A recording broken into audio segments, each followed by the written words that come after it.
رب اشرح لي صدري ويسر لي امري واحلل عقدة من لساني يفقهوا قولي رب زدني علما وارزقني عملا سبحانك لا علم لنا الا ما علمتنا انك انت العليم الحكيم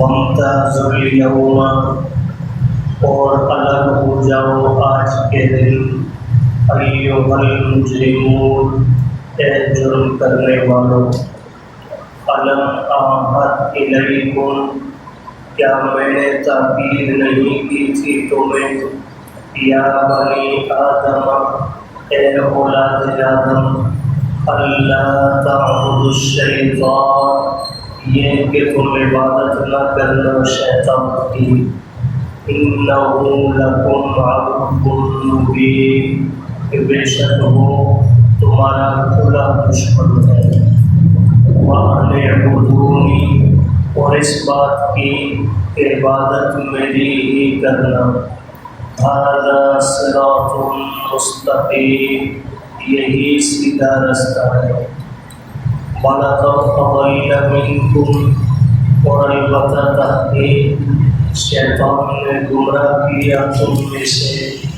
جبیلا کثیرا بہت ساری مخلوق کو افلم تکونوا تعقلون کیا تم عقل نہیں رکھتے هذه جہنم التی یہ ہے وہ جہنم کنتم توعدون جس کا تم سے وعدہ کیا گیا تھا اصلوها اليوم داخل ہو جاؤ اس میں آج کے دن بما کنتم تکفرون اس کے سبب جو تم کفر کرتے تھے اليوم نختم على افواہہم آج کے دن ہم مہر لگا دیں گے ان کے منہ پر وتکلمنا ایدیہم اور بات کریں گے ہم سے ان کے ہاتھ وتشہد ارجلہم اور گواہی دیں گے ان کے پاؤں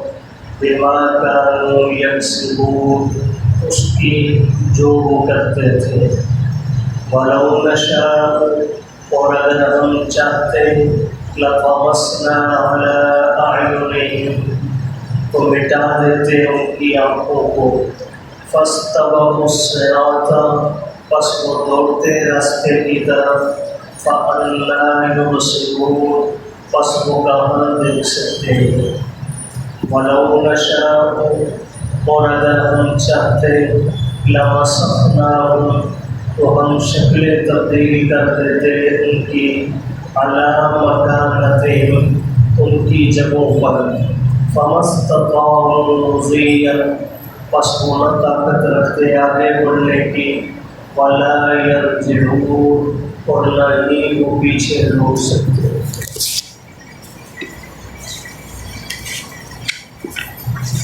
گزشتہ رکوع میں اللہ پاک نے اپنی وحدانیت پر دلائل قائم فرمائے تھے اس رکوع کے اندر اللہ پاک نے معاد یعنی آخرت کا ذکر فرمایا ہے محشر کے وبا ہونے کا حساب کتاب کا اور اس کے بعد دو فریق ایک اہل جنت دوسرے اہل جہنم اللہ نے دونوں کا الگ الگ ذکر فرمایا ہے کل کی آیات میں آپ سماعت فرما چکے ہیں کہ محشر کے وبا ہونے کا عمومی منظر بیان کرنے کے بعد اللہ نے اہل جنت کا کچھ ذکر فرمایا تھا کہ جس دن باقی سارے مجرم لوگ نفسا نفسی کے عالم میں ہوں گے اس وقت اہل جنت خوشخبریوں میں مشغول ہوں گے وہ اور ان کی بیویاں تخت کے اوپر سائے کے اندر تکیے لگائے بیٹھے ہوں گے اور جب جنت میں وہ پہنچیں گے تو اللہ کی طرف سے انہیں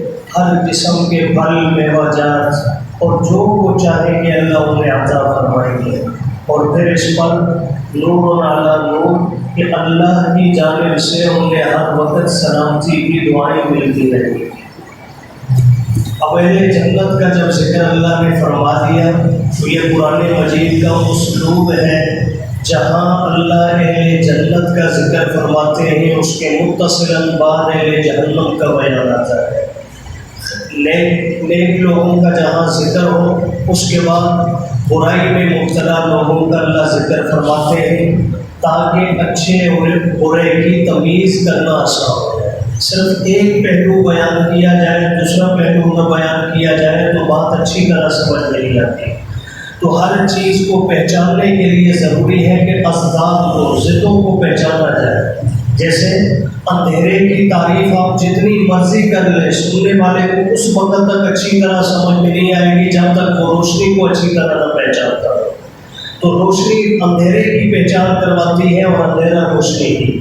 تو ایسے ہی اللہ اہل جنت کا بھی ذکر فرماتے ہیں اہل جہنم کا بھی، تاکہ دونوں منظر نامے دونوں کا مقام سامنے ہوگا تو حق اور باطل میں تمیز کرنا آسان ہو جائے گا۔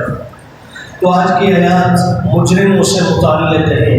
اللہ پاک اپنا مجرم بننے سے ہم سب کی ہماری نسلوں کی حفاظت فرمائے۔ دعا کثرت سے مانگا کرے۔ میں اکثر کہا کرتا ہوں دعووں سے صرف لفظی زبانی باتیں کرنے سے معاملات نہیں بنا کرتے، اپنے رب کے ساتھ تار کو جوڑ لے۔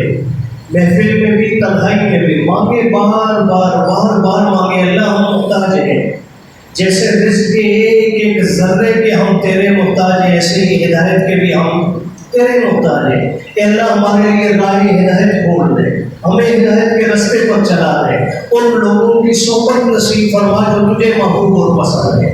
بار دعا مانگے، تب جا کر اللہ پاک سیدھا راستہ ہمیں عطا فرمائے گے۔ تو بہرحال مجرموں کا ذکر کرتے ہوئے ارشاد فرمایا جب میدان محشر میں 1.25 لاکھ کم و بیش انبیاء کی امتیں جمع ہوں گی اس بڑے مجمع میں۔ اب اس آیت کو نہ سمجھنے کے لیے تھوڑی دیر کے لیے یہ سوچیں، ابھی اگر میرے اور آپ میں سے کسی کے متعلق ہم ہی میں سے کسی دوسرے کو عیوب کا پتہ ہو، آپ میں سے کوئی میرے بارے میں جانتا ہو کہ میرے اندر یہ عیوب ہیں، یہ کبیرہ گناہ ہیں جن کا میں مرتکب ہوں، ظاہر میں نے حلیہ ایسا بنا رکھا ہے کہ آپ کو دھوکے میں ڈال رکھا ہے، اب وہ شخص یہیں بیٹھے اٹھ کر مجھے کہنا شروع کر دے کہ ہمیں تو درس قرآن دے رہے ہیں آپ، اور آپ کی اپنی حالت یہ ہے کہ آپ کو میں نے فلاں جرم کرتے ہوئے دیکھا ہے، تو آپ بتلائیے اس بڑی محفل میں جب مجھے یوں رسوا کیا جائے گا تو میری کیا کیفیت ہے؟ جبکہ یہاں بیٹھے ہوئے آپ میرے پیچھے نماز پڑھنے والے لوگ ہوتے، یہاں محدود ایک تعداد ہے، لیکن میدان محشر میں 1.25 لاکھ کم و بیش انبیاء کی امتیں جمع ہوگی، اور اس درمیان ایک آواز لگے گی وَامْتَازُوا الْيَوْمَ أَيُّهَا الْمُجْرِمُونَ۔ اللہ اس دن کی ذلت سے ہماری حفاظت فرمائے۔ فرمایا اس دن کہا جائے گا آج الگ ہو جاؤ جرم کرنے والوں، کیوں بائیں سائڈ پہ اشارہ کر دیا جائے گا یہ تمہاری جگہ ہے۔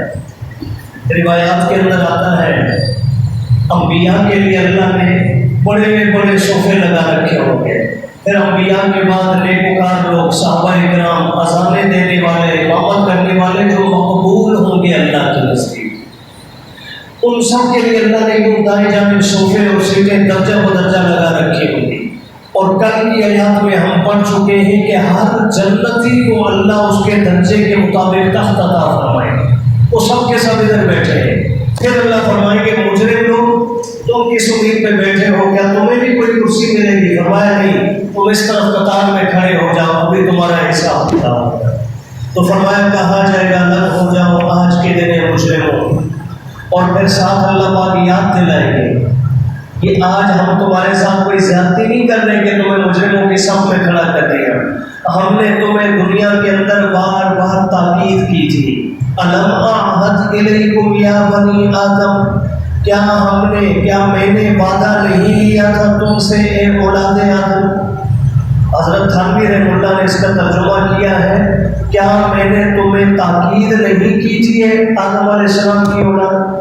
تاکید کہتے ہیں جیسے باپ اپنے بچے کو کسی بات سے متعلق بار کہے کہ بیٹا یہ نہیں کرنا، بیٹا یہ نہیں کرنا، یہ ہے تاکید، بار کہنا، بار۔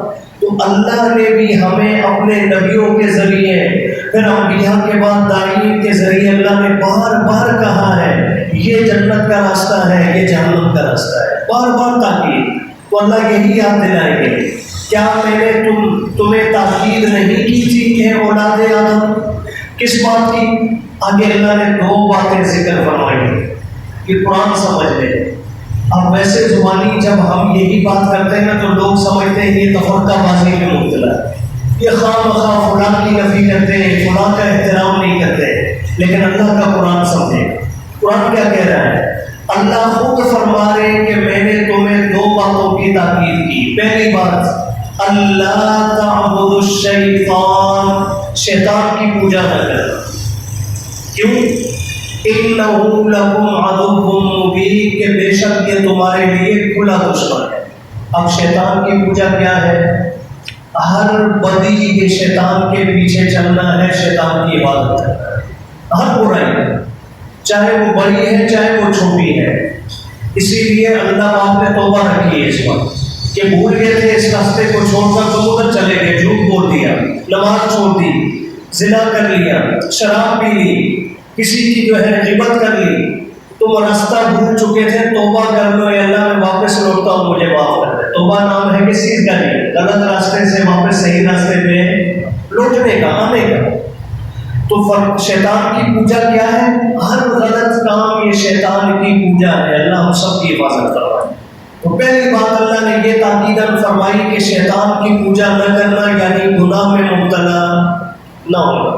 دوسری بات جو تاکیداً اللہ نے بار بار فرمائی وہ یہ ہے وَأَنِ اعْبُدُونِی، عبادت کرنی ہے لیکن خالص کس کے لیے؟ اور میری ہی عبادت کرنا۔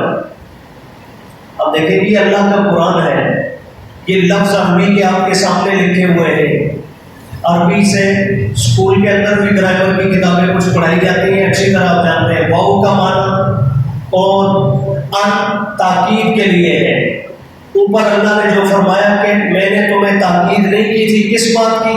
ایک وہاں بھی آیا تھا ان لا تعبدوا الشیطان، وہاں بھی ان داخل ہے۔ ایک اس بات کی کہ شیطان کی پوجا نہ کرنا، اور دوسری بات یہ ہے اعبدونی، اعبدو سیدھا امر ہے، مانا ہے عبادت کرو، نی جمع واحد متکلم یا ضمیر واحد متکلم کی ہے، صرف میری ہی، صرف کس کی تھی؟ اگر اللہ کے ساتھ کوئی نبی عبادت میں شریک ہوتا، کوئی ولی عبادت میں شریک ہوتا، کوئی غیر بھی ذرا برابر بھی شریک ہوتا، اللہ نی نہ فرماتے، اللہ کو اعبدوا نہ فرماتے، ہماری عبادت کرنا۔ لیکن اللہ نے یہ نہیں فرمایا، بلکہ فرمایا صرف میری ہی، صرف کس کی تھی؟ تو معلوم ہو اللہ کے علاوہ کسی اور کی عبادت روا نہیں۔ دھوکہ ہم ایک اور جگہ بھی کھا جاتے ہیں، یہ بار بار یہ میں نے مسئلہ ذکر کیا ہے، اور موجودہ دنوں کے اندر چونکہ حالات چل رہے ہیں تو شاید بات سمجھ میں آ جائے۔ ہم تو چونکہ بار بار کہنے کے پابند ہیں، اللہ ہمیں بھی ہدایت نصیب فرمائے، اور کہنے کا مقصد یہ ہے کہ سننے والوں کو بھی بات سمجھ میں آ جائے، شاید کوئی ایک سیدھے راستے پر آ جائے، اس کی بھی مغفرت ہو جائے گی، ہماری نجات کا بھی ذریعہ بن جائے۔ اب اللہ یہ تو فرما رہے ہیں کہ میری ہی عبادت کرنا۔ اب یہ عبادت ہے کیا؟ میں کئی بار ذکر کر چکا ہوں، آج پھر دوہرا رہا ہوں۔ عبادت نام ہے ہر اس عمل کا جس کے کرنے پر ثواب ملے۔ بہت آسان طریقہ، آپ دوسری کتابیں اٹھائیں گے، مشکل تعریفیں کچھ شاید آپ کی سمجھ میں نہ آئے، میں بہت آسان اس کی تعریف کر رہا ہوں تاکہ ہر بندہ سمجھ میں آئے۔ میں جو بھی کام کروں، میں درس دے رہا ہوں اس لیے کہ مجھے اس پر کیا ملے گی۔ آپ اس لیے بیٹھے ہیں ابھی محفلیں چھوڑ کر، سیاسی گپ شپ چھوڑ کر، بازار میں جانا چھوڑ کر مسجد میں بیٹھے ہیں تاکہ آپ کو اس پر کیا ملے گی۔ ہم نماز پڑھتے ہیں تاکہ اللہ اس پر ہمیں کیا دے گی، روزہ رکھتے ہیں تاکہ اللہ اس پر ہمیں کیا دے گی، قربانی کرتے ہیں تاکہ اللہ اس پر ہمیں کیا دے گی، ہم نظر و نیاز کرتے ہیں تاکہ اس پر ہمیں اللہ کیا دے گی، ثواب دے۔ یہی مقصد ہوتا ہے نا۔ تو ہر عمل جس کے کرنے پر ثواب کی امید ہو وہ عمل کیا کہلاتا ہے؟ عبادت۔ اور اللہ فرما رہے وہ عبادت صرف کس کے لیے؟ میرے لیے۔ تو تو معلوم ہوا کہ صرف نماز ہی نہیں اللہ کے لیے، صرف روزہ اور زکوٰۃ ہی اللہ کے لیے نہیں، بلکہ ہر کام جو ثواب کی نیت سے میں اور آپ کریں گے وہ صرف کس کے لیے ہے؟ آج کل کے دنوں کے اندر میں طبقاتی تفریق کے اندر کبھی بھی نہیں پڑھتا، یہ میرا مزاج نہیں ہے، لیکن دین حق اللہ کا قرآن سمجھانا یہ ہماری ذمہ داری ہے۔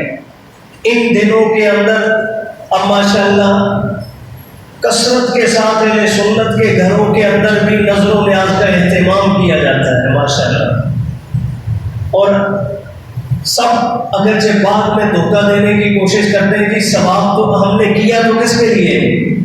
اللہ کے لیے۔ ہاں ثواب حضرت حسین کے لیے بخش ہے، حالانکہ ہوتا یہ نہیں۔ یہ باقاعدگی سے جو اہتمام چلا آ رہا ہے ان دنوں کے اندر، کیا اللہ صرف حضرت حسین کو ثواب پہنچانے کے لیے محرم ہی میں قبول کرتے ہیں خیرات کو؟ یہ اللہ کو دھوکہ نہیں دیا جا سکتا، یہ مجھے دے لیں گے، آپ کسی دوسرے تیسرے فرد کو دے لیں گے، مخلوق کو دے سکتے ہیں، اللہ کی ذات کو دھوکہ؟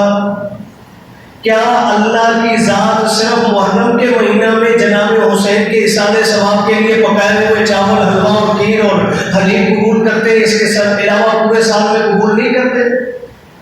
کبھی رمضان کے مہینہ میں جناب حسین کے اصالے ثواب کے لیے یا غیر رمضان میں آپ نے روزہ رکھا ہو، پھر نظر و نیاز میں یہ کھیر اور حلیم ہی کیوں بنتی ہے؟ نظر و نیاز کے اندر ضروری تو نہیں کہ مال ہی ہو، کبھی اپنی جان کی قربانی بھی دے، کبھی روزے رکھے، اے اللہ میرے اس روزے کا ثواب جناب حسین کو پہنچا دینا، تمام اولیاء کو پہنچا دینا، اصحاب کو پہنچا دینا، انبیاء کو پہنچا دینا، جو جائز راستہ ہے۔ یاد رکھیں ایصال ثواب منع نہیں ہے، ایصال ثواب منع، لیکن اس کا جائز طریقہ ہے کیا؟ میں نے بقرہ عید کے موقع پر بھی یہ حدیث مبارکہ کوٹ کی تھی، آج پھر دوہرا رہا ہوں۔ اللہ کے پیارے حبیب صلی اللہ علیہ وسلم نے صحابہ کی موجودگی میں اپنا جانور لیا، جانور لیتے ہوئے چھری ہاتھ میں پکڑی، آپ نے پڑھا بسم اللہ اللہ اکبر۔ اس موقع پر اللہ کے سوا کسی اور کا نام نہیں لیا۔ جب جانور ذبح ہو گیا، نکل گیا، قربانی ادا ہو چکی، اور قرآن کہہ رہا ہے کہ خون زمین پہ بعد میں گرتا ہے، اللہ کے ہاں قبول، قربانی قبول ہو چکی۔ اب اللہ کے محبوب نے ہاتھ اٹھائے کہ اللہ میں نے عبادت کر دی ہے تیرے لیے، عبادت کی ہے کس کے لیے؟ دیکھ پکائے تب بھی، نظر و نیاز کرے تب بھی، روزہ رکھے تب بھی، عبادت کر لے۔ جب عبادت ہو جائے، قبول ہو جائے، پھر ہاتھ اٹھائے، اے اللہ اس کو میری طرف سے قبول کر کے میری بھی مغفرت کر، میری اس عبادت کی برکت سے اللہ تمام امت کے گناہگاروں کی مغفرت کر، سب کو دعا میں شامل کر۔ یہ ہے ایصال ثواب کا جائز طریقہ۔ ہم نے کیا کیا؟ ہم کو عمل ہی اٹھا کر جو ہے غیروں کے نام پہ کر رہے ہیں۔ تو یاد رکھیے اس کی دین میں قطعاً اجازت، اور پھر اگلی بات بھی سن لیں، آپ نے پکائی نہیں ہے نظر و نیاز۔ حدیث مبارکہ میں اللہ کے محبوب نے یہ بھی تو فرمایا من تشبہ بقوم فہو منہم، جو نظر و نیاز کا طریقہ میں نے آپ نے آج شروع کر رکھا ہے معذرت کے ساتھ، کیا حضور علیہ السلام کے بڑے نہیں گزرے حضور سے پہلے؟ جناب ابراہیم سے کتنی محبت تھی اللہ کے حبیب کو، حضرت اسماعیل علیہ السلام جن کی نسل سے آپ علیہ السلام دنیا میں تشریف لائے، کتنی محبت ہے۔ حضور کے جتنے رشتہ دار، حضور کے والد گرامی گزرے، دادا گزرے، جتنے رشتہ دار ہیں، اللہ کے محبوب نے اپنی پوری زندگی میں کسی اپنے بزرگ کے نام کی نظر و نیاز کی؟ ایک واقعہ آپ لے آئے ہماری رہنمائی کے لیے، اسی محفل میں بیٹھ کر انشاءاللہ خود اپنی اس بات سے رجوع بھی کروں گا اور باقی ساتھیوں کو بھی ترغیب دوں گا۔ حضرت علی رضی اللہ تعالیٰ عنہ چلے اور کسی کی نہیں کی تھی، حضور کے وصال کے بعد حضرت علی کافی عرصہ زندہ رہے، حضرت علی رضی اللہ تعالیٰ عنہ نے حضور کے نام کی کبھی نظر و نیاز کی؟ ایک واقعہ حضرت علی کو بھی چھوڑے، جن کے نام کی ہم کرتے ہیں شہید کربلا، حضرت حسین ابن علی رضی اللہ تعالیٰ عنہ سن 61 ہجری میں شہید ہو رہے ہیں۔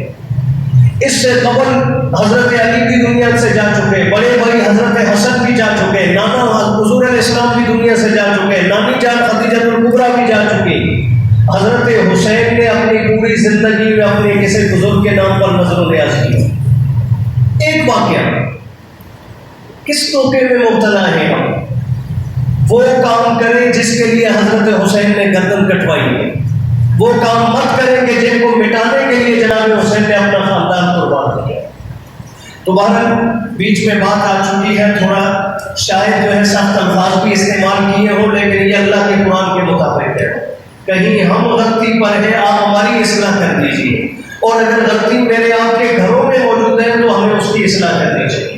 اللہ کے قرآن کے خلاف ہمیں نہیں جانا چاہیے۔ تو قرآن کیا کہہ رہے ہیں؟ وَأَنِعْبُدُونِي، اللہ فرما رہے میں نے تمہیں تاکید کی تھی، یہ میدان محشر میں اللہ فرمائیں گے کس بات کی؟ کہ میری ہی عبادت کرو، میرے سوا کسی اور کی عبادت، تو عبادت کی جو بھی شکل ہے وہ کریں گے اللہ کے لیے، پھر ثواب جس کو مرضی بخش دے، پھر کوئی حرج نہیں۔